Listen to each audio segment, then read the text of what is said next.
അമേരിക്കയുടെ ഭാവി പ്രസിഡന്റായ മുൻ അമേരിക്കൻ പ്രസിഡന്റായ 2 തവണ ഇംപീച്ച്മെന്റ് ചെയ്യപ്പെട്ട, അമേരിക്കയുടെ ചരിത്രത്തിൽ 2 തവണ ഇംപീച്ച്മെന്റ് ചെയ്യപ്പെട്ട ശതകോടീശ്വരനായ വംശവെറിയനായ വെള്ളക്കാരനായ ഡൊണാൾഡ് ട്രംപ് എന്ന അമേരിക്കയുടെ പ്രസിഡന്റായി അവരോധിതനാകുന്ന വ്യക്തി എന്താ പ്രസംഗിച്ചത്?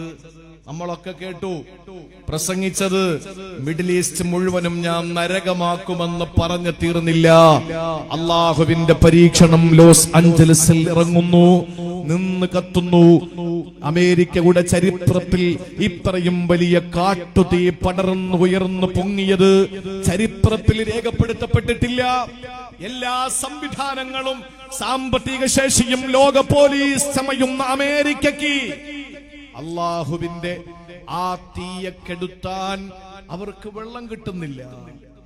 ലക്ഷക്കണക്കിന് ആളുകൾ അവിടെ നിന്ന് യാത്ര പലായനം ചെയ്തുകൊണ്ടിരിക്കുകയാണ്. ഇതെന്താ? ഇതിന് ഇന്ധനമൊഴിച്ചത് നിങ്ങളാണ്. ഇതിന് നിങ്ങളാണ് ഇന്ധനമൊഴിച്ചത്. എന്താണ് ലോസ് ആഞ്ചലസിൽ ഈ കത്തിപ്പടരുന്ന കാട്ടുതീയുടെ ഇന്ധനം? എന്താണ്? ഫലസ്തീനിലെ പാവപ്പെട്ട പൊന്നുമക്കളുടെ ചുടുനിണമാണ്.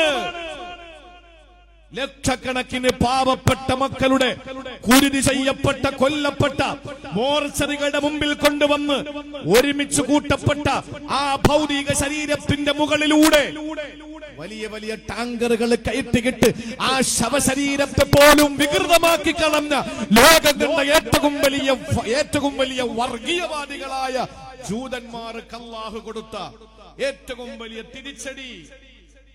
നിങ്ങളുടെ പട്ടാളത്തെ ഉപയോഗിച്ചുകൊണ്ടാണ് ഈ പണിയൊക്കെ ചെയ്യിപ്പിച്ചതെങ്കിൽ അല്ലാഹു അവന്റെ അപാരമായ അവന്റെ ഖുദ്റത്ത് കൊണ്ട് കാട്ടുതീയങ്ങ് പടർത്തി അല്ലാഹു അമേരിക്കയിൽ ഓടുകയാണ്.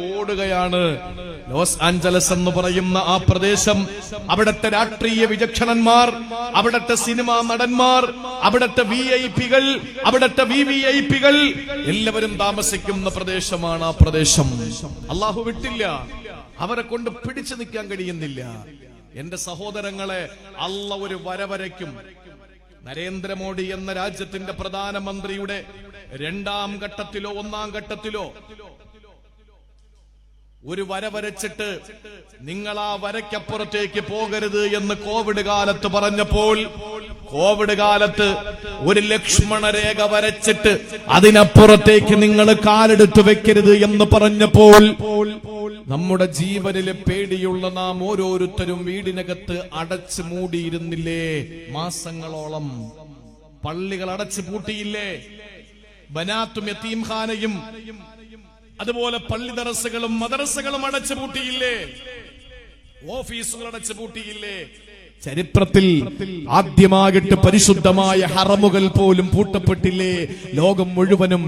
ചൈനയിലെ വുഹാനിലെ ആ ചന്തയിലെ മാർക്കറ്റിലെ ഒരു മീൻ കച്ചവടക്കാരിയുടെ ഭാഗത്ത് നിന്നുണ്ടായി എന്ന് പറയപ്പെടുന്ന കോവിഡ് എന്ന് പറയുന്ന കൊറോണ വൈറസിന്റെ ആ ഭയത്തിന്റെ പേരിൽ നമ്മൾ എല്ലാവരും വലിയ ഭയത്തോടെ നമ്മൾ അനുസരിച്ചു ഭരണാധികാരികളെ. ശരിയല്ലേ? അല്ലാഹ് നിന്റെ മുന്നിൽ ലക്ഷ്മണരേഖ വരച്ചിട്ട് അരുതെന്ന് പറഞ്ഞപ്പോൾ നീ അടങ്ങിയിരുന്നിരുന്നോ? ഇല്ല. നീ ഒരാളുടെ ശരീരത്തെ തൊടരുത്, തൊട്ടാൽ നിനക്ക് രോഗം പകരുമെന്ന് ഡോക്ടർമാർ പറഞ്ഞപ്പോൾ നമ്മൾ അനുസരിച്ചവരാണ്. അല്ലാഹു തൊടരുതേ എന്ന് പറഞ്ഞത് നമ്മൾ തൊടാതിരുന്നോ? ചിന്തിച്ചു നോക്കേണ്ട പ്രിയപ്പെട്ടവരെ. അല്ലാഹു വരച്ച അതിർവരമ്പുകളെ ലംഘിക്കുന്നവൻ അവൻ സ്വന്തത്തോട് ദുൽമു കാണിച്ചിരിക്കും. ഈ റജബില് തീരുമാനമെടുക്ക്. എന്റെ റബ്ബ് പാടില്ല എന്ന് പറഞ്ഞ ഒരൊറ്റ കാര്യവും ഞാൻ ചെയ്യില്ല, പ്രത്യേകിച്ച് റജബ് മാസത്തിൽ. കാരണം അല്ലാഹ് പറഞ്ഞത് ഫലാ തദ്ലിമു ഫീഹിൻ അൻഫുസക്കും, നിങ്ങൾ ദുൽമു കാണിക്കാൻ പാടില്ലെന്നാണ്. അതുകൊണ്ട് ഞാൻ ചെയ്യില്ല എന്ന് ഉറപ്പിക്കും സഹോദരങ്ങളെ. ഈ മാസത്തിനോട് നമുക്കുള്ള ഹക്ക്, ബാധ്യത അങ്ങനെയാണ്. അള്ളാഹു നിശ്ചയിച്ച പരിധികൾക്കപ്പുറത്ത് ഒരു ഭാഗത്ത് നമ്മൾ പോകാൻ പാടില്ല. അള്ളാഹു നമുക്ക് മനസ്സിലാക്കാനുള്ള തൗഫീക്ക് തരട്ടെ. വിശദീകരിക്കുന്നില്ല. ഇനി 3ാമതായിട്ട് സൂറത്തുൻ നിസാഇൽ അള്ളാഹു പറഞ്ഞു, മൂന്നാമതായി അള്ളാഹു പരിചയപ്പെടുത്തുന്ന ലുൽമേതെന്നറിയോ? ഈ റജബിന്റെ പ്രത്യേകതയാണ് ലുൽമ ചെയ്യാൻ പാടുള്ളതല്ല. അള്ളാഹു പരിചയപ്പെടുത്തുന്ന മൂന്നാമത്തെ ലുൽമേതെന്നറിയോ? സൂറത്തുൻ നിസാ 10-ാമത്തെ സൂക്തത്തിൽ അല്ലാഹു പറയുകയാണ്, ഇന്നല്ലദീന യഅകുലൂന അംവാലൽ യതാമാ ളുൽമാ ഇന്നമാ യഅകുലൂന ഫീ ബുതൂനിഹിം നാറാ വസയസ്ലൗന സഈറാ. അല്ലാഹു പറയുകയാണ്, അല്ലാഹുവിന്റെ ഖുർആനിലൂടെ അടിവരയിട്ട് പറയുകയാണ്, ഇന്നല്ലദീന യഅകുലൂന അംവാലൽ യതാമാ. ചെറിയ പ്രായത്തിൽ പ്രായപൂർത്തി എത്തുന്നതിന് മുമ്പ് വാപ്പ മരണപ്പെട്ടു പോയ പൊന്നുമക്കളെ, യതീമീങ്ങളാ, അനാഥ മക്കളാ, ഈ അനാഥ മക്കളുടെ സ്വത്ത്, അനാഥ മക്കളുടെ സമ്പത്ത് ആരാണോ ലുൽമായിട്ട് കഴിക്കുന്നത്, ഇന്നമാ യഅകുലൂന ഫീ ബുതൂനിഹിം നാറാ.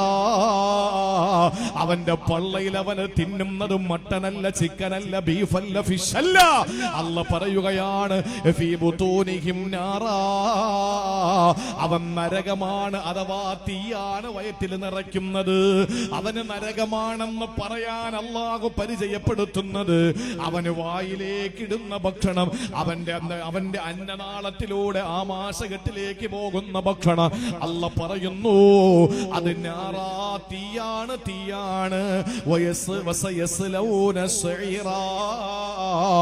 നാളെ സ്വർഗത്തിൽ അവന് നരകത്തിൽ സഈർ എന്ന് പറയുന്ന ആ നരകത്തിന്റെ ഭീകരതയിലേക്ക് അവനെ അല്ലാഹു വലിച്ചെറിയുന്നതാണ്. എന്നെ കേൾക്കുന്ന ആണുങ്ങളോട്, സഹോദരിമാരോട്, സഹോദരങ്ങളോട് പങ്കുവെക്കട്ടെ, ഈ അനാഥ മക്കളോടുള്ള കളി വല്ലാത്ത കളിയാ. യതീം മക്കളോടുള്ള നമ്മുടെ സമീപനം അത് വല്ലാത്ത സമീപനമാണ്. യതീം മക്കളുടെ സ്വത്ത് തിന്നുന്നവന്, അവന് ദാടിയുള്ളവനായാലും തൊപ്പി വെച്ചവനായാലും അവൻ ആരായിരുന്നാലും, പ്രിയപ്പെട്ടവരെ, അനാഥന്റെ സ്വത്ത് തിന്നുന്നവനുണ്ടല്ലോ, യതീം ഖാനകളിൽ വരുന്ന പൈസ തിന്നുന്നവരുണ്ടല്ലോ. ഞാനൊരു സ്ഥലത്ത് പ്രസംഗിച്ചു, യതീം മക്കളുടെ സമ്പത്ത്, യതീം മക്കളുടെ കമ്മീഷൻ പറ്റിയിട്ട് യതീം മക്കളുടെ കളക്ഷൻ എടുത്തിട്ട് ആ യതീം മക്കളുടെ പേരിൽ തിന്നുന്നതൊക്കെ ഹറാമാണ്, അവര് പള്ളയിൽ നിറയ്ക്കുന്നത് തീയാണെന്ന് പറഞ്ഞു. നാനാ ഭാഗത്ത് നിന്നും ഒരുപാട് പ്രതിഷേധം വന്നു, ആളുകൾ ഒരുപാട് പച്ചത്തെറി വിളിച്ചു. ഇന്നും ആ പ്രസംഗം ഏതെങ്കിലും സോഷ്യൽ മീഡിയയിൽ വന്നാൽ അതിന്റെ അടിയിൽ കമന്റ് രാജാക്കന്മാരെന്ന് പറയുന്ന കുറെ എണ്ണം അവരിപ്പോഴും എന്നെ തെറി വിളിച്ചുകൊണ്ടിരിക്കുകയാ. നിങ്ങൾക്ക് തെറി വിളിക്കാം, നിങ്ങൾക്ക് പുച്ഛിക്കാം, എന്തും പറയാ. ഞാൻ പറയുന്നത് എന്റെ ഖാലിഖായ റബ്ബിന്റെ കലാമായ ഖുർആനിന്റെ സൂക്തങ്ങളിൽ നിന്ന് സൂറത്തുൻ നിസാ എന്ന സൂറത്തിലെ 10-ാമത്തെ സൂക്തമാ ഞാൻ പറയുന്നത്. യതീം ഖാന എന്ന പേരില് എവിടെയെങ്കിലും സ്ഥാപനം നടത്തിയിട്ട് ആ യതീം മക്കളാണെന്ന് പറഞ്ഞിട്ട് വാപ്പയുള്ള മക്കളെ യതീം മക്കളാണെന്ന് പറഞ്ഞ് പഠിപ്പിക്കുകയോ, അതല്ലെങ്കിൽ യതീം മക്കളായി തന്നെ ഉണ്ടെന്നിരിക്കട്ടെ, അവർക്ക് കൊടുക്കുന്ന പൈസയിൽ നിന്ന് ആ യതീംഖാന നടത്തുന്നവരെ കഴിക്കുകയോ, അതല്ലെങ്കിൽ അതിന്റെ കമ്മീഷൻ പറ്റുകയോ ചെയ്ത ഉടമസ്ഥനായ രാജാതിരാജനായ മലിക്കുൽ മുലൂക്കായ അല്ലാഹു പറയുകയാണ്, ഓ ഇന്നമാ യഅകുലൂന ഫീ ബുതൂനിഹിം നാറാ. അവര് പള്ളയിൽ നിറയ്ക്കുന്നത് തീ തന്നെയാണ്. വസയസ്ലൗന സഈറാ. നാളെ സഈർ എന്ന് പറയുന്ന നരകത്തിൽ അവരെ പ്രവേശിപ്പിക്കുന്നതാണ്. വേറെ എന്തും പോലെയല്ല, വേറെ എന്തും പോലെയല്ല. നമ്മുടെ സ്വന്തം, ഞാൻ ഒരു കാര്യം പറഞ്ഞു തരാം, സ്വന്തം മക്കളെ താലോലിക്കുന്നതിന് കൂലിയുണ്ടോ? ഉണ്ടോ? ഒരു കാട്ടറബി, ഒരു അയറാബി, ഒരു ആദിവാസി, അദ്ദേഹം മുത്തുനബിയുടെ അടുക്കലേക്ക് വന്നു. നബി സല്ലല്ലാഹു അലൈഹി വസല്ലം തങ്ങൾ ഹസൻ ഹുസൈൻ തങ്ങളുടെ ആ മടിയിലേക്ക് എടുത്തിരുത്തി തുരുതുരേ മുത്തം കൊടുക്കാൻ. ഹസൻ ഹുസൈൻ റളിയല്ലാഹു അൻഹുവിന് മുത്തം കൊടുക്കുന്നത് കണ്ടപ്പോ ഈ അയറാബിയായ ആദിവാസിയായ മനുഷ്യൻ ചോദിക്കുക, നബിയെ, നിങ്ങൾ പേരക്കുട്ടികളെ മുത്തം വെക്കുവോ, ചുംബിക്കുവോ? അള്ളാഹുവിന്റെ ഹബീബ് സല്ലല്ലാഹു അലൈഹി വസല്ലം പറഞ്ഞു, കരുണയുള്ളവർക്കല്ലേ അള്ളാഹു തആല കാരുണ്യം വർഷിക്കുകയുള്ളൂ. ഇതൊക്കെ കാരുണ്യത്തിന്റെ ഭാഗമാണ്. കുഞ്ഞുങ്ങളെ എങ്ങനെ മുത്തം കൊടുക്കണമെന്ന് പഠിപ്പിച്ചു മുത്തുനബി മുഹമ്മദ് മുസ്തഫ. ഇടത്തെ കൈകൊണ്ട് കുഞ്ഞിന്റെ പെടലിയിൽ പിടിച്ചിട്ട് വലത്തെ കൈകൊണ്ട് കുഞ്ഞിന്റെ ദാടിയല്ലിൽ പിടിച്ചിട്ട് അവന്റെ ചുണ്ടിൽ ചുംബനം കൊടുക്കണമെന്ന് പഠിപ്പിച്ച ലോകത്തിന്റെ അജയ്യനായ നേതാവ് അഷ്റഫുൽ ഖൽഖ് നബി മുഹമ്മദ് മുസ്തഫ സല്ലല്ലാഹു അലൈഹി വസല്ലം. കേരളത്തില് മുഖ്യമന്ത്രിയും ഗവർണറും തമ്മിൽ വാഗ്വാദം ഇപ്പോഴും തീർന്നിട്ടില്ല. മുൻ ഗവർണർ പോയിട്ടും ഇപ്പോഴും ഗവർണറും മുഖ്യമന്ത്രിയും തമ്മിലുള്ള പ്രശ്നങ്ങൾ തീരുന്നില്ല. ഒരുപാട് പ്രയാസപ്പെടുത്തി, ഒരുപാട് ബുദ്ധിമുട്ടിച്ചു കേരളത്തിന്റെ ജനതയെ, അല്ലേ?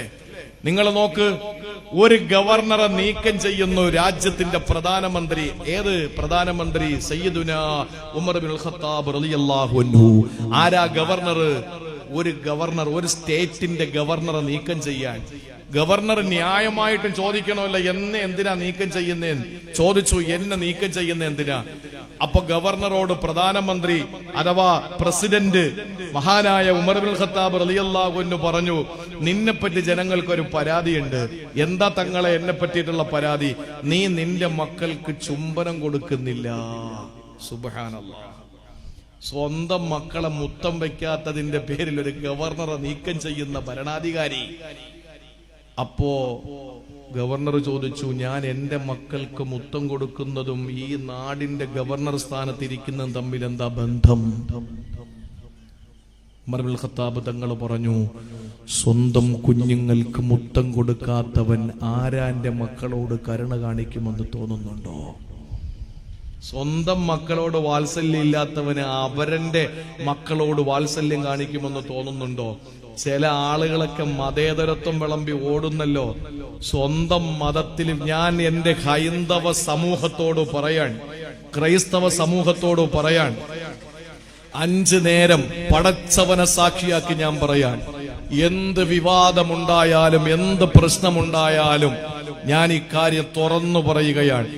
ഈ രാജ്യത്തുള്ള അല്ലെങ്കിൽ കേരളത്തിലുള്ള മുഴുവൻ ഹൈന്ദവ ക്രൈസ്തവ സഹോദരങ്ങളോട് പറയുന്നു, 5 നേരം പള്ളിയിൽ കയറി നിസ്കരിക്കാത്ത ഒരു മുസ്ലിം മതേതരത്വം വിളിച്ചു പറഞ്ഞുകൊണ്ട് നിങ്ങളെ ദൈവത്തെ, നിങ്ങളുടെ സംസ്കാരത്തെ സ്നേഹിക്കുന്നു എന്ന് പറയുന്നത് പച്ചക്കള്ളമാണ്. സ്വന്തം സംസ്കാരവും സ്വന്തം ആദർശവും കളഞ്ഞു കുളിച്ചുകൊണ്ട് അവരന്റെ സംസ്കാരത്തെ ഉയർത്തിക്കാട്ടുന്നത് വഞ്ചനയാണ് എന്ന് നമ്മൾ തിരിച്ചറിയണം. ബക്കറ്റ് എടുക്കാറായില്ല, നിക്ക് പറഞ്ഞിട്ടെടുത്താൽ ഞാൻ ഉദ്ഘാടനം ചെയ്ത് വിടാം, എങ്കിലേ പൈസ കിട്ടൂ. വാ കേട്ടാ, പിന്നെ വിടാം കേട്ടാ. ഒരു 2 മിനിറ്റ് കഴിയട്ടെ. ശരി, വേണമെങ്കിൽ ഒന്ന് ജ്യൂസ് കുടിച്ചിട്ട് വാ, അപ്പൊ ശരിയാവും. സ്വന്തം സംസ്കാരം 5 നേരം പള്ളിയിൽ നിസ്കരിക്കുന്നവൻ അമ്പലത്തിന്റെ മുമ്പിൽ പോയി നിൽക്കാൻ, ആ അമ്പലത്തിനോട് ബഹുമാനം. എന്റെ സഹോദരങ്ങളുടെ ആരാധനാലയമാണ്, എത്ര ബഹുമാനിക്കപ്പെടേണ്ടതാണ്. പള്ളിയിൽ നിസ്കരിച്ചിട്ടിറങ്ങിയ ഒരാൾ ചർച്ചിന്റെ അടുത്തെത്തിയപ്പോ ക്രിസ്ത്യാനിയായ സഹോദരനെ കണ്ടു. നീ പള്ളിയിൽ കയറിയിട്ട് വരികയാണല്ലേ, നിന്റെ മതാനുസരിച്ച് നീ നല്ലൊരു ആരാധന കഴിഞ്ഞു വന്നു, ഞാനും ആരാധന കഴിഞ്ഞു വന്നു. ഈ പള്ളിയുടെ മുമ്പിൽ എത്തുമ്പോൾ മുണ്ടും മടക്കി കുത്തി എന്തല്ല എന്ത് പടച്ചവനെന്ന് പറഞ്ഞിട്ട് പോകുന്നവൻ അപ്പുറത്ത് അമ്പലത്തിന്റെ മുമ്പ് പോയി എന്നിട്ട് പറയാണ്, നിങ്ങളുടെ ദൈവം, നിങ്ങളൊക്കെ ഈശ്വര വിശ്വാസികളല്ലേ, സമ്മതിച്ചു എന്ന് പറഞ്ഞാൽ പച്ച കള്ളമാണെന്ന് തിരിച്ചറിയാൻ ഹൈന്ദവ സഹോദരങ്ങൾക്ക് ബോധമുണരണം. എന്തുകൊണ്ട്? സ്വന്തം സംസ്കാരത്തെ തള്ളിപ്പറയുന്നവൻ ആരാന്റെ സംസ്കാരത്തെ വാരിപ്പുണരുമെന്ന് തോന്നുന്നുണ്ടോ? ഇല്ല, ഇല്ല. ഈ പള്ളിയിൽ 5 നേരം ബാങ്ക് വിളിക്കുമ്പോൾ കൃത്യമായി നമസ്കരിക്കുന്നവന് മാത്രമേ ഇതര സമുദായത്തിന്റെ ആരാധനാലയങ്ങളോടും അവരുടെ ആരാധനാ ശൈലികളോടും അവരുടെ ആചാരങ്ങളോടും കൃത്യമായി പ്രതിബദ്ധതയുണ്ടാവൂ. അല്ലെങ്കിൽ ഉണ്ടാവൂല കൂട്ടരെ, ഉണ്ടാവൂല. ഞാൻ എന്റെ കുട്ടിയെ എടുത്ത് മുത്തം വെക്കുകയും എന്റെ കുട്ടിക്ക് ഭക്ഷണം കൊടുക്കുകയൊക്കെ ചെയ്യാതെ എങ്ങനെയാണ് മറ്റുള്ളവന്റെ മക്കളെ ഞാൻ സ്നേഹിക്കുന്നു എന്ന് പറയുന്നത് ശരിയാണോ? അല്ല. അതാ ഞാൻ ഈ പറഞ്ഞു വന്നത്. സാന്ദർഭികമായിട്ട് ഞാൻ പിന്നെ ഇത് പറഞ്ഞേ ഉള്ളൂ. നമ്മുടെ മക്കളെ എടുത്തൊന്ന് മുത്തം കൊടുക്കലും നമ്മുടെ മക്കളെ ഒന്ന് സന്തോഷിപ്പിക്കലും ഇബാദത്താണ്. എത്രത്തോളം അള്ളാന്റെ ഹബീബ് സല്ലല്ലാഹു അലൈഹി വസല്ലം നിസ്കാരം ചുരുക്കിയ ഘട്ടമുണ്ട്. എപ്പോഴാണെന്നറിയോ? എപ്പോഴാ? നബിതങ്ങൾ ഇമാമത്ത് നിൽക്കുമ്പോ ദൂര നാടുകളിൽ നിന്ന് നബിതങ്ങളെ കാണാൻ വേണ്ടി വരുന്ന സഹാബാക്കളിൽ വിശ്വാസികളുടെ ഭാര്യമാര് അവര് പള്ളിയുടെ ഏതെങ്കിലും ഒരു ഭാഗത്ത് നിസ്കരിക്കുന്നുണ്ടാവും. അപ്പൊ ചോദിക്കും, അന്തേ ആ നബി തങ്ങളുടെ വീട്ടിൽ നിസ്കരിക്കാൻ സൗകര്യമില്ല? ഇല്ല. ആയിഷ ബീവി റളിയല്ലാഹു അൻഹ അടക്കമുള്ള നബി തങ്ങളുടെ പ്രിയപ്പെട്ട ഭാര്യമാരുടെ വീടിന്റെ അവസ്ഥ നമ്മൾ വായിച്ചവരും പഠിച്ചവരുമല്ലേ. നബി തങ്ങൾ സുജൂദിലേക്ക് പോകുമ്പോൾ ആയിഷ ബീവി കാല് വലിക്കുമായിരുന്നു. തഹജ്ജുദിന്റെ സമയത്ത് സുജൂദിലേക്ക് പോകുന്ന മുസ്തഫായ നബി തങ്ങളുടെ ശിരസ് നിലത്തു വെക്കാൻ കാല് നീട്ടിക്കിടക്കുന്ന ആയിഷ ബീവി കാല് വലിക്കുമായിരുന്നു. സുജൂദിൽ നിന്ന് തല ഉയർത്തിയിട്ട് നബി തങ്ങൾ ഖിയാമിലേക്ക് പോകുമ്പോഴാണ് ആ കാല് നീട്ടിവെക്കാറുണ്ടായിരുന്നത്. ഒന്ന് സ്വസ്ഥമായിട്ട് കിടക്കാനോ ചരിഞ്ഞു കിടക്കാനോ ഒന്ന് സുജൂദ് ചെയ്യാനോ ഉണ്ടായിരുന്ന സൗകര്യമുണ്ടായിരുന്ന വീടുകളായിരുന്നില്ലേ പ്രിയപ്പെട്ട ഭാര്യമാരുടെ വീടുകൾ. അതുകൊണ്ട് ദൂരനാടുകളിൽ നിന്ന് വരുന്ന പ്രിയപ്പെട്ട സഹോദരിമാര് പള്ളിയിലാണ് നിസ്കരിക്കുക. അങ്ങനെ നിസ്കാരത്തിൽ നബി തങ്ങൾ കൈകെട്ടി നിസ്കാരം തുടർന്നുകൊണ്ടിരിക്കുന്നതിനിടയിൽ കുട്ടികൾ ഇങ്ങനെ കരയാൻ തുടങ്ങും. കുട്ടികൾ കരച്ചിൽ നിർത്തണമെങ്കിൽ മാതാക്കൾ കുട്ടികളെ എടുക്കണം. മാതാക്കൾ കുട്ടികളെ എടുക്കണമെങ്കിൽ റസൂലുള്ള നിസ്കാരം അവസാനിപ്പിക്കണം. അവർക്ക് സലാം വീട്ടണ്ടേ. കുട്ടികൾക്ക് വേണ്ടി നിസ്കാരം പെട്ടെന്ന് പിന്നെ നിസ്കാരം ധൃതി വെച്ച് നിസ്കരിച്ച സന്ദർഭം എത്രയോ ഹദീസുകളിൽ കാണാം. ഇനി നിസ്കാരം നീട്ടിക്കൊണ്ടുപോയ സംഭവം നിങ്ങൾക്കറിയോ? നബി തങ്ങൾ സുജൂദിൽ കിടക്കുമ്പോ ഹസൻ ഹുസൈൻ റളിയല്ലാഹു അൻഹുമ നബി തങ്ങളുടെ തോളത്ത് കയറി ഇരുന്നിട്ട് ആന കളിച്ചു. നബി തങ്ങൾ സുജൂദിൽ കിടക്കുമ്പോ ആ തലയിൽ കയറി ഇരുന്ന ആന കളിച്ച ഹസൻ ഹുസൈൻ സയ്യിദാ ശബാബി അഹ്ലിൽ ജന്ന, രണ്ടുപേരും സ്വർഗത്തിന്റെ നേതാക്കന്മാരാണ്. ആ തല ഉയർത്തിയാൽ എന്റെ പേരക്കിടാങ്ങൾ നിലത്തു വീണ് അവർ എന്തെങ്കിലും ആപത്ത് സംഭവിക്കുമോ എന്ന് ഭയപ്പെട്ടുകൊണ്ട് നബി തങ്ങൾ സുജൂദിൽ തന്നെ കിടക്കുമായിരുന്നു. തല പെട്ടെന്ന് പൊന്തിക്കുമായിരുന്നില്ല. അപ്പൊ കുട്ടികൾക്ക് വേണ്ടി നിസ്കാരം ദീർഘിപ്പിക്കുകയും കുട്ടികൾക്ക് വേണ്ടി നിസ്കാരം ചുരുക്കുകയും ചെയ്ത കാരുണ്യത്തിന്റെ പ്രവാചകൻ, ചുംബനം കൊടുക്കേണ്ടത് എങ്ങനെയെന്ന് പഠിപ്പിച്ച പ്രവാചകൻ, മക്കളെ താലോലിക്കുന്നത് പുണ്യകരമാണ് എന്ന് പഠിപ്പിച്ച പ്രവാചകൻ. അള്ളാന്റെ റസൂൽ എന്താ പറഞ്ഞു? വാപ്പയില്ലാത്ത കുട്ടി, യതീം കുട്ടി, വാപ്പയില്ലാത്ത കുട്ടിക്കാണ് യതീം എന്ന് പറയാ. വാപ്പ മരണപ്പെട്ടു പോയി, പ്രായപൂർത്തി എത്തിയില്ല, ആ കുട്ടിക്കാണ് യതീം എന്ന് പറയാം. യതീം എന്ന് പറഞ്ഞാൽ പ്രായപൂർത്തി എത്തിയതുമില്ല, വാപ്പ മരണപ്പെടുകയും ചെയ്തു. വാപ്പ ഗൾഫിൽ പോയതല്ല, വാപ്പ വിരാജപേട്ടയിൽ ജോലിക്ക് പോയതല്ല, വാപ്പ കോയമ്പത്തൂര് പണിക്ക് പോയതല്ല. യതീം എന്ന് പറഞ്ഞാൽ വാപ്പ മരിച്ചുപോയി. ഉമ്മായ വേറെ കല്യാണം കഴിച്ചാലും ഈ കുട്ടിയുടെ പേര് യതീം എന്നാണ്. ഉമ്മാടെ പേര് മാറി, വിധവ എന്ന പേര് മാറി, പക്ഷേ മകൻ യതീം എന്നുള്ള പേര് മാറുന്നില്ല. ആ കുട്ടി അടുത്ത് നിൽക്കുമ്പോൾ, ആ കുട്ടി അടുത്ത് നോക്കി നിൽക്കുമ്പോൾ സ്വന്തം കുഞ്ഞിനെ വാരിക്കോരി എടുത്ത് ലാളിക്കല്ലേ. എന്തുകൊണ്ടാ? കുഞ്ഞുങ്ങളെ എടുത്ത് ലാളിക്കുന്നത് പോലും ആരാധനയുടെ ഭാഗമാണെന്ന് പഠിപ്പിച്ച അള്ളാന്റെ മുത്ത് റസൂല് പറയുകയാണ്, അനാഥ മക്കളുടെ മുമ്പിൽ വെച്ച് സ്വന്തം മക്കളെ താലോലിക്കല്ലേ, അവർക്ക് നിങ്ങൾ ചുടുചുംബനങ്ങൾ കൊടുക്കല്ലേ. എന്തുകൊണ്ടെന്നറിയോ? പടച്ചോനെ, എനിക്ക് വാപ്പയുണ്ടായിരുന്നെങ്കിൽ എനിക്കും ഇതുപോലെ മുത്തം കിട്ടുമായിരുന്നല്ലോ, എന്റെ വാപ്പ എന്നെ സ്നേഹിക്കുമായിരുന്നല്ലോ എന്നൊരു പൊന്നുമോന്റെ മനസ്സിനകത്ത് വേദന വന്നാ അത് അള്ളാഹ്ക്ക് സഹിക്കൂല. ഈ അനാഥ മക്കളുടെ മഹത്വം അറിയാൻ ഒന്നുകൂടി പറയാ. ആരംഭപ്പൂവായ ഹബീബ് ഉമ്മ ആമിന ബീവിയുടെ ഉദരത്തിൽ നിന്ന് റബീഉൽ അവ്വൽ മാസം 12-ാം തീയതി പല അഭിപ്രായങ്ങളും ഉണ്ടായിരിക്കവേ റബീഉൽ അവ്വൽ 12-ലാണെന്ന് ഭൂരിപക്ഷ അഭിപ്രായം. ആ 12-ന്റെ അന്ന് തിങ്കളാഴ്ച സുബഹി സമയത്ത് മക്കയിലെ ഉദയം ചെയ്യുമ്പോ വാപ്പ ഖബറിലല്ലേ, വാപ്പയെ കണ്ടില്ല അല്ലാഹുവിന്റെ റസൂല്, വാപ്പ അല്ലാഹുവിന്റെ ഹബീബിനെയും കണ്ടില്ല. അനാഥനായ പിറന്നു വീണ ആരംഭപ്പൂവായ നബി തങ്ങളെ അനാഥനാക്കി അല്ലാഹുവിന്റെ റസൂലിനെ ജനിപ്പിച്ചെങ്കിൽ അത്രയും മൂല്യമാണ് അനാഥ മക്കൾക്കുള്ളത്. ഒരിക്കൽ അവിടെ നിന്ന് പറഞ്ഞതെന്താണ്? 2 വിരലുകൾ ചൂണ്ടിക്കാണിക്കുന്നു. ഹിൻസറും ബിൻസറും ഉസ്തയും മുസബ്ബിഹയും ഇബ്ഹാമും 5 വിരലുകളല്ലേ നമുക്കുള്ളത്. അതില് ഉസ്ത എന്ന മധ്യവിരലോ മുസബ്ബിഹ എന്ന ചൂണ്ടുവിരലോ അല്ലാഹുവിന്റെ റസൂല് ചേർത്ത് വെച്ചിട്ട് പറയുകയാണ്, അന വകാഫിലുൽ യതീമി ഹകദാ, ഞാൻ ഈ വിരലാണെങ്കിൽ ഈ മധ്യവിരൽ അനാഥനെ സംരക്ഷിക്കുന്നവനാണ്, ഞാനും അനാഥനെ സംരക്ഷിക്കുന്നവര് നാളെ സ്വർഗത്തിൽ ഇതുപോലെയാണെന്ന് മുഖ്ബിറേ സാദിഖ് നബി തങ്ങൾ പഠിപ്പിച്ചെങ്കിൽ ഹദ്ദാദിലെ എന്റെ പ്രിയപ്പെട്ടവരെ, അനാഥ മക്കൾക്കുള്ള മഹത്വം ചെറുതല്ല. അവരെ ചൂണ്ടിക്കാണിച്ചിട്ട് പള്ളം നിറയ്ക്കുന്നവരെ, അനാഥ മക്കളെ എടുത്ത് കാണിച്ചിട്ട് ഭക്ഷണം കഴിക്കുന്നവരെ, അവർക്ക് കിട്ടേണ്ട സ്വത്ത് അപഹരിക്കുന്നവരെ, ജ്യേഷ്ഠൻ മരിച്ചുപോയി, ജ്യേഷ്ഠത്തി മറ്റൊരു കല്യാണം കഴിച്ചുപോയി, ഇന്ന് ജ്യേഷ്ഠന്റെ കുട്ടി യതീമാണ്, 10-11 വയസ്സേ ഉള്ളൂ, ജ്യേഷ്ഠൻ ഒരുപാട് സ്വത്തുണ്ടായിരുന്നു, അവൾക്കുള്ള സ്വത്തൊക്കെ എഴുതി കൊടുത്ത് അവളെ വിട്ടു വേറെ കല്യാണം കഴിച്ചുപോയി. പക്ഷേ ഇന്ന് എന്റെ ജ്യേഷ്ഠന്റെ മകന് എന്റെ കൂടെയാ ജീവിക്കുന്നത്, എന്റെ പൊന്നുമോ എന്റെ ജ്യേഷ്ഠന്റെ മകനെ നോക്കുന്നത് ഞാനായതുകൊണ്ട് തന്നെ ഈ ജ്യേഷ്ഠന്റെ മകന് 1 ഏക്കർ വസ്തുവുണ്ട്. ആ 1 ഏക്കർ വസ്തു കണക്ക് നോക്കിയിട്ട് മീറ അനന്തരാവകാശികളെ വീതിച്ചു കൊടുത്തപ്പോൾ എന്റെ ഈ മകനും കിട്ടി. ആ മകന് കിട്ടിയ സ്വത്ത് അവനാണുള്ളത്. അതിൽ വലിയ ഒരു കോംപ്ലക്സ് ഉണ്ട്, അതിൽ വലിയ ഒരു റെസ്റ്റോറന്റ് ഉണ്ട്, അല്ലെങ്കിൽ അതിനകത്ത് കുറെ കടമുറികളുണ്ട്. അതിന്റെ വാടക എന്റെ പൊന്നുമോനുള്ളതാണ്. ഈ പൊന്നുമോൻ എന്റെ ജ്യേഷ്ഠന്റെ മകൻ അനാഥനായ മകനാണ്, അവനുള്ളതാണ്.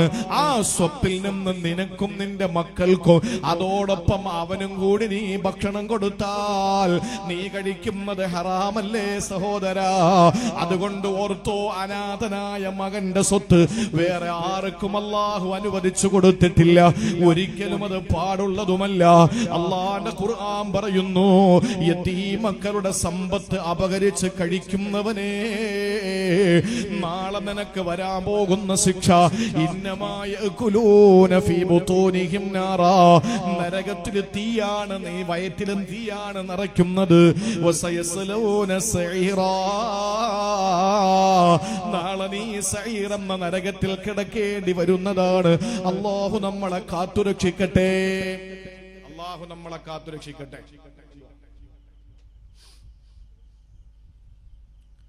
അല്ലാഹു നമ്മുടെ സമ്പത്തിൽ ബറക്കത്ത് തരട്ടെ, നമ്മുടെ സ്വത്തിലും നമ്മുടെ സമ്പാദ്യത്തിലും അല്ലാഹു ബറക്കത്ത് തരട്ടെ. ബിസ്മില്ലാ. എല്ലാവരും നല്ലൊരു ഹദിയ ഇടണം. ചില്ലറ ആരെയൊന്നും വാങ്ങരുത്, നോട്ട് വാങ്ങിക്കണം. അല്ലാഹു ബറക്കത്ത് തരട്ടെ. ഇന്നൊരൊറ്റ ദിവസം കൂടെ ഉള്ളൂ, ഇന്നൊരൊറ്റ ദിവസം കൂടെ ഉള്ളൂ. നാളെ ഈ വിനീതന് പ്രസംഗ ഹദ്ദാദിൽ അല്ല അതിഞ്ഞാലിലാണ് നാളെ. പ്രിയപ്പെട്ട സഹോദരങ്ങൾ, ഇതിന്റെ ബാക്കിയാണ് നാളെ അവിടെ പറയുന്നത്. നാളെ പറയുന്നത് ഖുർആൻ പരിചയപ്പെടുത്തിയ ഏറ്റവും വലിയ അക്രമികളാണ്. ഇവിടെ പറഞ്ഞത് അക്രമം പാടില്ല, ഖുർആൻ പറഞ്ഞ ചില ലുൽമുകളാ പറഞ്ഞത്. നാളെ അവിടെ പറയുന്നത് ഖുർആൻ പറഞ്ഞ 5 ഏറ്റവും വലിയ അക്രമികൾ, അല്ലാഹു ഏറ്റവും വലിയ അക്രമികളാണെന്ന് പറഞ്ഞ 5 കൂട്ടരെ നാളെ അതിഞ്ഞാൽ ഇൻഷാ അല്ലാഹ് ഞാൻ പറയും. നാളെ ഇവിടെ പരിപാടിയില്ലല്ലോ, ഇവിടെ ഇല്ലല്ലോ, രാത്രിയിലല്ലോ. അപ്പൊ ഇൻഷാ അല്ലാഹ് സൗകര്യപ്പെടുന്നവർ അതിഞ്ഞാലിൽ വരും. അല്ലാഹു തൗഫീഖ് തരട്ടെ. ബക്കറ്റുമായിട്ട് വരുമ്പോ കാര്യമായിട്ട് ഇൻഷാ അല്ലാഹ് സ്വതക്കയിടിന് അല്ലാഹു ജാരിയായ സ്വതക്കയിൽ ഉൾപ്പെടുത്തട്ടെ. അല്ലാഹു എല്ലാവർക്കും നല്ല സവാബ് തരട്ടെ. വേറെ കളക്ഷൻ ഒന്നുമില്ല, കാര്യമായി നിങ്ങൾ അതിനകത്ത് കണ്ടോളിയും. എല്ലാ ദിവസവും നിങ്ങൾ തന്നെയാണ് ആ ബക്കറ്റിലിടുന്നത്. അല്ലാഹു അർഹമായ കൂലി നൽകട്ടെ, അല്ലാഹു നല്ല സവാബ് തരട്ടെ. ഇനി അവശേഷിക്കുന്നത് കേവലം 1/2 മണിക്കൂർ മാത്രമാണ്. ഞാൻ എന്റെ പ്രിയപ്പെട്ട സഹോദരങ്ങളോട് ഈ സന്ദർഭത്തിൽ പറയാൻ, ഇനിയും ഒരുപാട് ലുൽമുകൾ, അക്രമം വിശുദ്ധ ഖുർആൻ പരിചയപ്പെടുത്തുന്നുണ്ട്. ഒരുപാട് നീട്ടിക്കൊണ്ടുപോയാൽ എല്ലാവരും മറക്കുകയും ചെയ്യും, എല്ലാവരും ഉറങ്ങുകയും ചെയ്യും. അതുകൊണ്ട് ഞാൻ ഒരുപാട് നീട്ടിക്കൊണ്ട് ദുആ കഴിഞ്ഞിറങ്ങുമ്പോ ഇൻഷാ അല്ലാഹ് 11:30 മണിയാവും. അതാണ് നമ്മുടെ ടൈം. അല്ലാഹു തൗഫീഖ് തരട്ടെ. ഇൻഷാ അല്ലാഹ് നമ്മുടെ സദസ്സുകൾ അല്ലാഹു തആല അവന്റെ അടുക്കൽ ഖബൂലിയത്തുള്ളതാക്കി അനുഗ്രഹിക്കുമാറാവട്ടെ. ഇനി ഒരു പരിഹാരം വേണ്ടേ?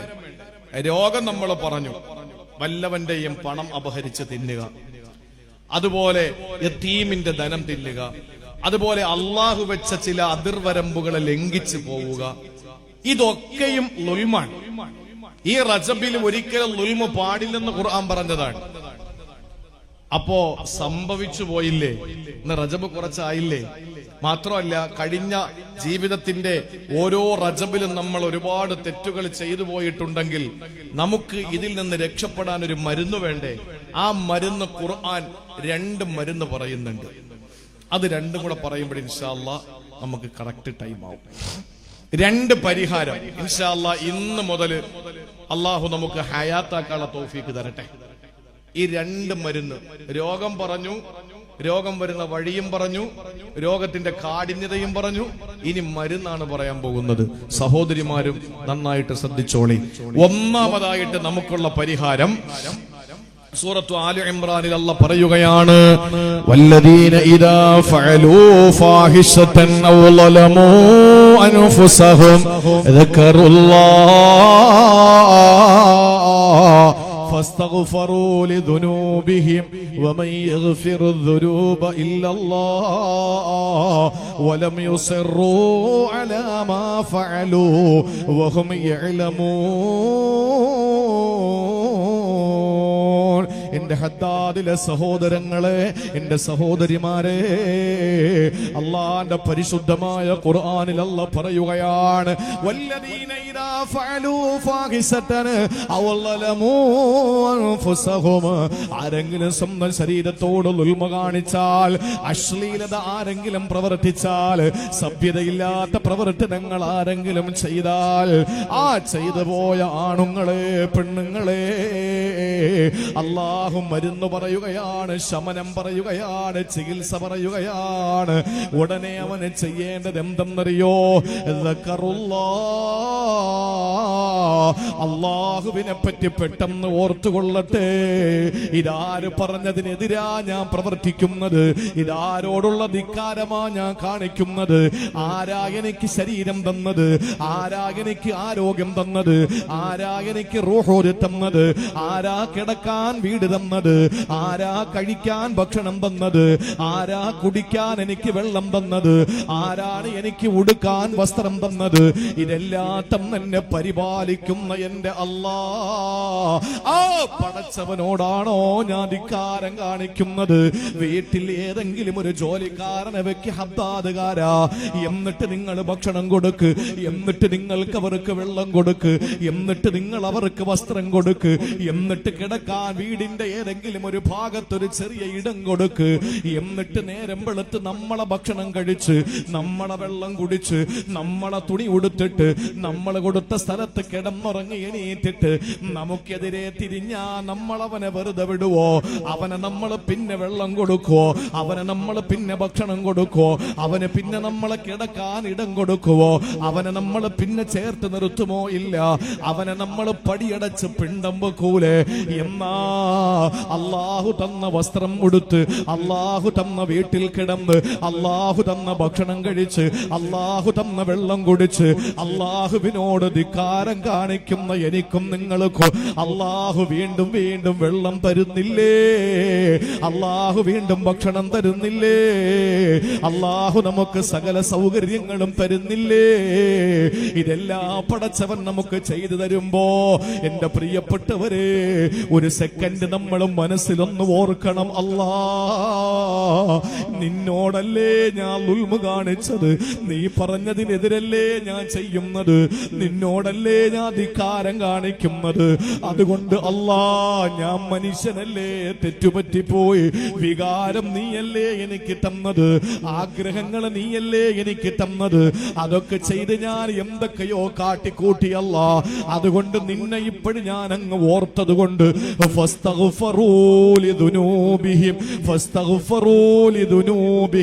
ചെയ്ത പാപങ്ങൾ അല്ലാഹുവിനോട് പറഞ്ഞിട്ട് ഇസ്തിഗ്ഫാർ ചെയ്യണം. സഹോദരങ്ങളെ, ചിന്തിക്കണേ. ഈ റജബിന്റെ ഓരോ രാത്രിയും പകലും കടന്നു പോകുമ്പോ നമുക്ക് ചെയ്യാൻ പറ്റുന്നതായി പറയുന്നത്, അല്ലാഹനെ ഓർക്കണേ. ഒരു കള്ള് നിന്റെ കയ്യിൽ കിട്ടുമ്പോൾ, ഒരു പലിശ നീ വാങ്ങുമ്പോൾ, ഒരു ലോട്ടറി ടിക്കറ്റ് നിന്റെ കയ്യിൽ കിട്ടുമ്പോൾ, ഹറാമായൊരു കാര്യം നീ ചെയ്തു പോകുമ്പോൾ, നിസ്കാരത്തിന്റെ സമയം കഴിഞ്ഞ് നീ നമസ്കാരം ഉപേക്ഷിച്ചു കൊണ്ടിരിക്കുമ്പോ പെട്ടെന്ന് നിന്റെ വാരിയെല്ല് കൊണ്ട് മൂടപ്പെട്ട ഹൃദയത്തിന്റെ ഉള്ളറകളിൽ പടച്ചോനേന ചിന്ത വരണം. ആ ചിന്ത നിന്നെ എവിടെ എത്തിക്കണം? അല്ലാഹുവിനോട് പൊറുക്കലിനെ തേടുന്നതിന് വേണ്ടി നിന്റെ മനസ്സിനെ പാകപ്പെടുത്തണം. നിന്റെ മനസ്സിൽ ഇസ്തിഗ്ഫാർ, നിന്റെ ഹൃദയത്തിൽ ഇസ്തിഗ്ഫാർ പൊട്ടിവിടരണം. എന്നിട്ട് റബ്ബിനോട് ചോദിക്കണം, അല്ലാ, പുറത്തു തരൂലേ റബ്ബേ? നിനക്ക് ഞങ്ങളല്ലാത്ത നല്ല നല്ല ദാസന്മാരുണ്ട്, കോടിക്കണക്കിന് ഔലിയാക്കളുണ്ട്, ആരിഫീങ്ങളുണ്ട്. അവര് ജീവൻ നൽകി, സമ്പത്ത് നൽകി, ഒരുപാട് നൽകി. ഇതൊന്നും തരാത്ത പാപികളാ ഞങ്ങൾക്ക് നീ മാത്രമല്ലേ ഉള്ളൂ. അതുകൊണ്ട് ഞങ്ങൾക്ക് പുറത്തു തന്നൂടെ പടച്ചോനെ. ആരും നിന്നോട് ചോദിക്കില്ലല്ലോ അല്ലാ. ആരാണ് പടച്ചോനല്ലാതെ പൊറുക്കാനുള്ളത്? വേറെ ആരാ? അള്ളാഹു ചോദിക്കുന്നു, അല്ലാതെ നിങ്ങൾക്ക് ആരടാ പൊറുക്കാനുള്ളത്? ഈ ദുനിയാവിൽ ആരെങ്കിലും ഒരു തെറ്റ് ചെയ്ത് നോക്ക്, എന്നിട്ടടുത്തുള്ള കാഞ്ഞങ്ങാട് പോലീസ് സ്റ്റേഷനിൽ നിങ്ങൾ ചെല്ല്, എന്നിട്ട് നിങ്ങൾ പറ ഞാൻ ഒരുത്തനെ കൊന്നുവെന്ന്, അല്ലെങ്കിൽ ഞാൻ ഒരിടത്തുനിന്ന് മോഷ്ടിച്ചു എന്ന് പറ. ഇതാണ് മോഷ്ടിച്ച തൊണ്ടി മുതലെന്ന് പറഞ്ഞ് നിങ്ങൾ പോലീസ് സ്റ്റേഷനിലേക്ക് കയറി ചെന്നാ നിങ്ങൾക്ക് ശിക്ഷ ഉറപ്പാണ്. പക്ഷേ ഒരു തെറ്റ് ചെയ്തിട്ട് അള്ളാന്റെ മുന്നിലെത്തിയിട്ട് പറ, എന്റെ അല്ലാ ഞാനത് ചെയ്തത് തന്നെ അഹങ്കാരത്തോടെയല്ല ചെയ്തു പോയി അല്ലാ എന്ന് പറഞ്ഞാൽ രക്ഷ ഉറപ്പാണ്. ഖാലിഖായ റബ്ബിന്റെ മുമ്പിൽ കുറ്റമേറ്റു പറഞ്ഞാൽ രക്ഷപ്പെടൂ. മഖ്ലൂക്കുകളായ ഭരണാധികാരികളുടെ മുമ്പിൽ തെറ്റേറ്റു പറഞ്ഞാൽ ശിക്ഷിക്കപ്പെടൂ. അതുകൊണ്ട് അല്ലാഹ് അല്ലാതെ വേറെ ആരാ നിങ്ങൾക്ക് പൊറുക്കാനുള്ളത്? അതുകൊണ്ട് പടച്ചോനെ ഓർത്തിട്ട് പെട്ടെന്ന് ഇസ്തിഗ്ഫാർ ചൊല്ലി അല്ലാഹുവിനോട് പൊറുക്കലിനെ തേടൂ സമൂഹമേ. കഴിഞ്ഞ 2024 ആടാനും പാടാനും ബേക്കൽ ഫോർട്ടിലും അതുപോലെ തന്നെ കടൽ തീരങ്ങളിലും പോയത് മുസ്ലിം പെണ്ണുങ്ങളില്ല എന്ന് നിങ്ങൾക്ക് പറയാൻ പറ്റുമോ? ആർഭാട കല്യാണങ്ങൾ നടത്തിയില്ല എന്ന് പറയാൻ പറ്റുമോ? അള്ളാഹ്ക്ക് പൊരുത്തമില്ലാത്ത കാര്യങ്ങൾ ചെയ്തിട്ടില്ല എന്ന് പറയാൻ പറ്റുമോ? ഇനി എന്നത്തേക്ക് മാറ്റിവെക്കുകയാണ് പശ്ചാത്താപം? എന്ന് നിങ്ങൾ തൗബ ചെയ്യാനാ? ഏത് സമയത്ത് അള്ളാഹുവിനോട് പൊറുക്കലിനെ ചോദിക്കാനാ? അതുകൊണ്ട് എന്നോടും നിങ്ങളോടും എനിക്ക് പങ്കുവെക്കാനുള്ളത്, പറയാനുള്ളത്, അള്ളാഹുവിനോട് കരങ്ങൾ ഉയർത്തിയിട്ട് പ്രാർത്ഥിച്ചോ.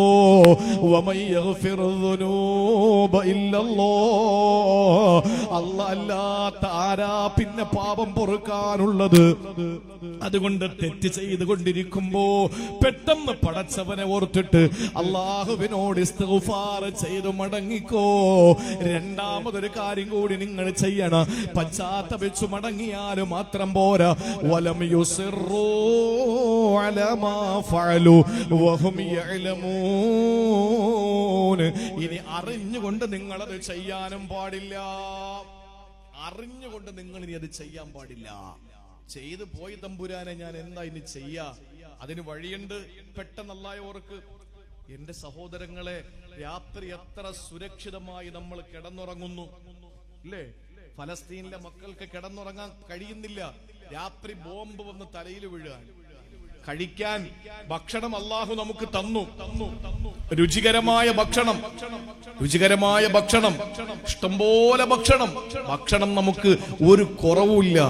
നാളെ കാസർഗോഡ് ജില്ലയിൽ മാത്രം അറിയപ്പെട്ട ഭക്ഷണമുണ്ട്. അത് വല്ലാത്ത ടേസ്റ്റുമാണ്. എന്താണ്? പള്ളിക്കറി അല്ലേ? പള്ളിക്കറി എന്നല്ലേ? നല്ല ടേസ്റ്റാണ്. അള്ളാഹു നമുക്ക് നാവിന് അതിന്റെ രുചി അറിയാനുള്ള ആ ഒരു ശേഷി തന്നത് കൊണ്ടല്ലേ ഈ പള്ളിക്കറിയുടെ രുചി നമ്മൾ അറിയുന്നത്. ഇത്രയും ആളുകൾ തള്ളുന്നത് എന്തിനാണ്? നാളെ പകലിവിടെ എന്തായിരിക്കും? അവർക്ക് വീട്ടിൽ 1 കിലോ ഇറച്ചി വാങ്ങാൻ കഴിയാത്തത് കൊണ്ടാണോ? അല്ല. അവരുടെ വീട്ടിൽ ഇതൊന്നും ഇല്ലാത്തത് കൊണ്ടാണോ? അല്ല. ഭക്ഷണത്തോട് അമിതമായ പ്രിയമുള്ളത് കൊണ്ടാണോ? അല്ല. പിന്നെയോ, ഹദ്ദാദിലെ പരിപാടിയുടെ സമാപനത്തിൽ നിന്ന് കിട്ടുന്ന ബറക്കത്തിന്റെ ഭക്ഷണം വീട്ടിൽ കൊണ്ടുപോയി കഴിക്കുമ്പോ അതിനോളം ടേസ്റ്റ് വേറെ ഒരു സ്ഥലത്തൊന്നും അവർക്ക് കിട്ടില്ല. ഇതെന്താ നിങ്ങൾക്ക് തിരിച്ചറിയാൻ നാവിന് ശേഷിയല്ല തന്നത് കൊണ്ടല്ലേ? റീജിയനിയൽ കാൻസർ സെന്റർ എന്ന RCCയുടെ അകത്തളങ്ങളിൽ രുചി എന്താണെന്ന് അറിയാൻ കഴിയാതെ, തൊണ്ടയ്ക്ക് താഴെ ഉമിനീരിറക്കാൻ കഴിയാതെ കഴിയുന്ന എത്ര രോഗികളാ കാസർഗോഡ് ജില്ലയിലെ എത്ര രോഗികളെ ഞാൻ RCCയിൽ വെച്ച് കണ്ടിട്ടുണ്ട്. പ്രിയപ്പെട്ട സഹോദരങ്ങളെ, മലബാറിലും മാവേലിയിലും പരശുറാമിലും വന്ദേ ഭാരതിലും അതുപോലെ തന്നെ ഇവിടുന്ന് മാംഗ്ലൂർ തിരുവനന്തപുരം എക്സ്പ്രസിലും ഒക്കെ കയറുമ്പോ തലയിലൂടെ മുണ്ടിട്ടും കയ്യിൽ വലിയ ഒരു ഫയലുമായിട്ടൊക്കെ കാസർഗോഡുകാര് കയറാറുണ്ട്. എവിടെ പോകുന്നു എന്ന് ചോദിക്കുമ്പോ RCCയിലെ ചികിത്സയില. അങ്ങനെയുള്ള ആളുകൾക്ക് എന്ത് പള്ളിക്കറി, അവർക്ക് എന്ത് പള്ളി നേർച്ച, അവർക്കെന്ത് മട്ടൻ, എന്ത് ബീഫ്, ഒന്നുമില്ല. അവർ ജീവൻ നിലനിർത്താൻ വേണ്ടി, വേദന ഒന്ന് കുറയ്ക്കാൻ വേണ്ടി ഓടുക. ഇത്രയും സൗകര്യം അള്ളാഹു തന്നില്ലേ? ഈ കാണുന്ന ഒരു ലിറ്റർ വെള്ളത്തിന് എന്താ ഇവിടെ വില? മിനറൽ വാട്ടറിന്റെ ഒരു കുപ്പി വെള്ളത്തിന് എന്താ വില? 15 രൂപ അല്ലേ? 15 രൂപയാണ് 1 ലിറ്റർ വെള്ളത്തിന്റെ വില. വീട്ടിലിരിക്കുന്ന ടാങ്ക് എത്ര ലിറ്ററാ? 5000 2000 2000 വീട്ടില് വാട്ടർ ടാങ്കോ 1000-500 ഒക്കെ ടാങ്കല്ലേ സാധാരണ കാണുള്ളൂ. 2000 ഒക്കെ കാണും, വലിയ വീടല്ലേ. നിങ്ങൾ ഇങ്ങ അറ്റം വാ, 1000 ലിറ്ററിന്റെ ഒരു ടാങ്ക്. ദിവസവും രാവിലെ മോട്ടർ ഇട്ട് വെള്ളം നിറയ്ക്കൂലേ? 1 ലിറ്റർ വെള്ളത്തിന് എത്ര പൈസ? 15 രൂപ. വീട്ടിലിരിക്കുന്ന വാട്ടർ ടാങ്ക് 1000 ലിറ്റർ. ഒരു ദിവസം മുടങ്ങാതെ ടാങ്കിൽ വെള്ളം നിറയ്ക്കാറുണ്ട്. അപ്പോ 15 × 1000 എത്രയായി? ഒരു ദിവസം എത്ര 1000 രൂപയുടെ വെള്ളം ഉപയോഗിക്കുന്നു? ഒരാഴ്ചത്തെ കണക്കെടുക്ക്, ഒരു മാസത്തെ കണക്കെടുക്ക്, ഒരു കൊല്ലത്തെ കണക്കെടുക്ക്, എന്നിട്ട് കൂട്ടി നോക്ക്. വല്ലത് നമ്മൾ അറിയുന്നുണ്ടോ? അള്ളാഹു എന്ന സർവാധിനാഥനായ പടച്ചോ നമുക്ക് തരുന്ന വെള്ളത്തിന്റെ മഹത്വം എന്തെങ്കിലും നമ്മൾ അറിയുന്നുണ്ടോ? ഒരു തുള്ളി വെള്ളം കിട്ടാതെ, ഒരു തുള്ളി വെള്ളം കിട്ടാതെ, ഒരുരുള ഭക്ഷണം കിട്ടാതെ കേരള സംസ്ഥാനത്തിന്റെ ജനാധിപത്യത്തിന്റെ ശ്രീകോവിലായ സെക്രട്ടേറിയറ്റിന്റെ തൊട്ടടുത്ത് മന്ത്രി പുങ്കന്മാരുടെ മൂക്കിന് താഴെ പാവപ്പെട്ട ഒരു സഹോദരൻ കഴിഞ്ഞ ഏതാനും വർഷങ്ങൾക്ക് മുമ്പ് തിരുവനന്തപുരത്ത് അനന്തപുരിയില് ഒരു പാവപ്പെട്ട അമ്മയുടെ മകൻ വീട്ടിൽ കഴിക്കാനൊന്നുമില്ലാത്തതിന്റെ പേരിൽ പത്രക്കാര് പിന്നീടാണ് അറിയുന്നത്. അവസാനം വലിയ വാർത്തയായി ആശുപത്രിയിൽ ആ കുട്ടിയെ അഡ്മിറ്റ് ചെയ്തു. കഴിക്കാൻ ഒന്നും കിട്ടാത്തതിന്റെ പേരിൽ പച്ച മണ്ണ് വാരി തിന്നു. ഇതൊക്കെ അള്ളാഹു നമ്മുടെ മുന്നിൽ വലിയ ദൃഷ്ടാന്തമായി വെച്ചതാണ്. ഇതൊന്നും ഇല്ലാതെ മട്ടൻ വേണ്ടാന്ന് പറഞ്ഞാൽ ഉടനെ അടുത്ത പാത്രത്തിരിക്കുന്ന ബീഫ് എടുക്കാൻ, ബീഫ് വേണ്ടാന്ന് പറഞ്ഞാൽ അടുത്ത പാത്രത്തിരിക്കുന്ന ചെമ്മീൻ എടുക്കാൻ. എന്തൊക്കെ വിഭവങ്ങളാ അള്ളാഹു തന്നത്! വല്ല കുറവുണ്ടോ? കഴിക്കാൻ നമുക്ക് വേണ്ടേ വേണ്ട. ഇന്നിപ്പോ എന്റെ സഹോദരന്റെ വീട്ടില് ഭക്ഷണം റെഡിയാക്കി വന്ന സലീമിച്ച അടക്കം അവസാനം നിർബന്ധിച്ചിട്ടാണ് അവര് കഴിച്ചത്. ആർക്കും ഭക്ഷണം വേണ്ട. പക്ഷേ കഴിക്കാൻ എവിടെന്ന് എന്തെങ്കിലും കിട്ടിയാൽ കഴിക്കാൻ ആഗ്രഹത്തോടെ നടക്കുന്നവർ. വർഷങ്ങൾക്ക് മുമ്പ് നമ്മൾ വലിയ വാർത്തയായി വായിച്ചത് സുഡാനിലെ കറുത്ത ബാലൻ ഒട്ടകത്തിന്റെ മലദ്വാരത്തിൽ തുറന്നു പിടിച്ച വായും പിടിച്ചുകൊണ്ട് നിൽക്കുകയാണ്. ഒട്ടകം മലവിസർജനം നടത്തിയാൽ അത് കഴിച്ചിട്ട് വിശപ്പടക്കാൻ സുഡാനിലെ പാവപ്പെട്ട കറുത്ത വർഗക്കാരനായ ഒരു കുടുംബത്തിലെ പാവപ്പെട്ട കുട്ടി വിശപ്പിന്റെ വിളിയാളം മൂലം ഒട്ടകത്തിന്റെ മലവിസർജനം പോലും കഴിക്കാൻ ആഗ്രഹത്തോടെ നിൽക്കുന്നവരുടെ ഇടയിലാണ് അള്ളാഹു നമുക്ക് കോടിക്കണക്കിന് രൂപയുടെ സൗകര്യങ്ങൾ ചെയ്തു തന്നത്. ആലോചിച്ച് നോക്ക്. എന്നിട്ട് നമ്മൾ അല്ല പറയുന്നു ഇങ്ങോട്ട് വാടാ, നമ്മൾ പറയുന്നു പോടാ നിന്റെ പണി നോക്കി. എന്നിട്ട് സമ്പാദം വെക്കുക. അല്ല ഇല്ല. അള്ളാഹ്ക്ക് എന്താ പണി? സോഷ്യൽ മീഡിയ തുറന്നു നോക്കാൻ വയ്യ.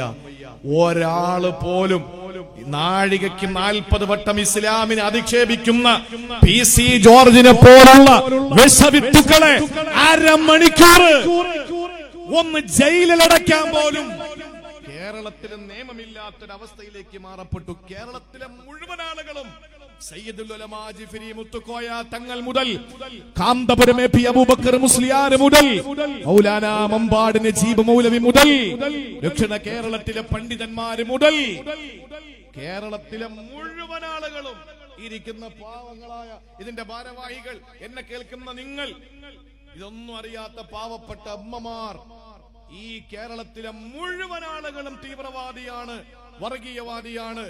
ഇവനെയൊക്കെ പാകിസ്ഥാനിൽ വിടണോന്ന് പറഞ്ഞപ്പോ പത്രക്കാരി ചോദിച്ചു, പാകിസ്ഥാനിൽ പോവാ ഇന്ത്യ നിന്റെ തന്തയുടെ വകയാണോ എന്ന് ചങ്കൂറ്റത്തോടെ ചോദിച്ചു. ഞാൻ അറിയാതെ എണീറ്റ് നിന്നു ആ വാർത്ത കണ്ടപ്പോ. ഞാൻ ആ ചോദിച്ചവനെ കിട്ടിയിരുന്നെങ്കിൽ അവൻ പറയുന്നത് ഞാൻ വാങ്ങിക്കൊടുത്തേനെ ഒരു 5 ദിവസത്തേക്ക്. അത്രേ ഉണ്ടാവുള്ളൂ എന്റെ.